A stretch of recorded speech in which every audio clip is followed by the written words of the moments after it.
सो आज है 8 जून 2026 और 8 जून 2026 को जेई सिविल 4612 वैकेंसी के जो सभी स्टूडेंट्स थे जिन्होंने 3 मई 2026 को अपना परीक्षा सफलतापूर्वक दे दिया था, वो लोग आज आयोग गए थे। और आयोग जाने के बाद वहाँ से उन्होंने जो जानकारी मिली है वो कुल 2-3 पॉइंट्स हैं जो आपको बताने हैं।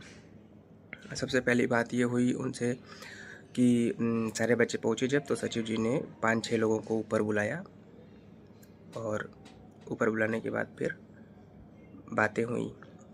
तो बातों में ये हुआ कि पहली चीज़ तो ये थी कि जितने भी लोगों ने फर्जी फॉर्म भर रखा है, फर्जी फॉर्म का मतलब कि जिनके पास डिप्लोमा का सर्टिफिकेट है नहीं और उन्होंने फॉर्म भर रखा है और परीक्षा दे रखी है, तो उनको डीबी में किस तरह से बाहर करना है इसका सीक्रेट प्लान उन्होंने बता दिया है।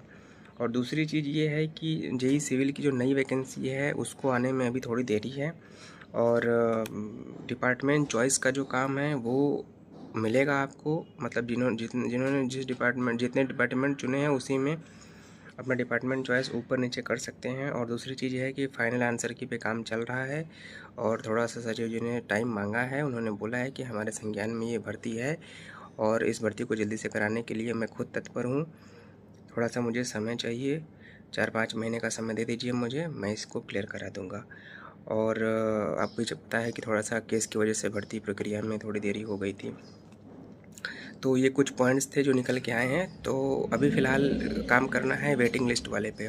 वेटिंग लिस्ट में ये बोला गया था कि वो आयोग के ऊपर नहीं है, आयोग प्रशासन के ऊपर है। वहाँ पे जब शासन में मतलब कि मुख्यमंत्री जी से आग्रह किया जाएगा तो वहाँ पे वो जब आयोग से बोलेंगे कि क्या आपको वेटिंग लिस्ट का प्रावधान अगले नए विज्ञापनों में करना है, तो यहाँ से सचिव जी बोल देंगे कि हाँ हमें करना है, तो फिर वहाँ से वो प्रक्रिया में आ सकता है। और देखिए बहुत सारे स्टूडेंट्स आए थे और जिनका बहुत बहुत धन्यवाद करते हैं हम। और वहाँ पे जो प्रशासन थे, जो पुलिस वाले लोग थे, वो भी बहुत सरलता से बात कर रहे थे, बहुत अच्छे तरीके से बात किया, हमारे सचिव जी से बात कराई, उन्होंने भी काफ़ी सहयोग किया।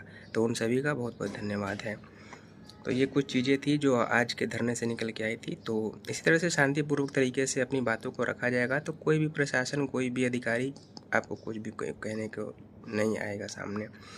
और चीज़ों को यही होना भी चाहिए, चीज़ों को अपने तरीके से आराम से शीघ्र शालीनता से रखना चाहिए जिससे किसी में कोई दिक्कत ना आए।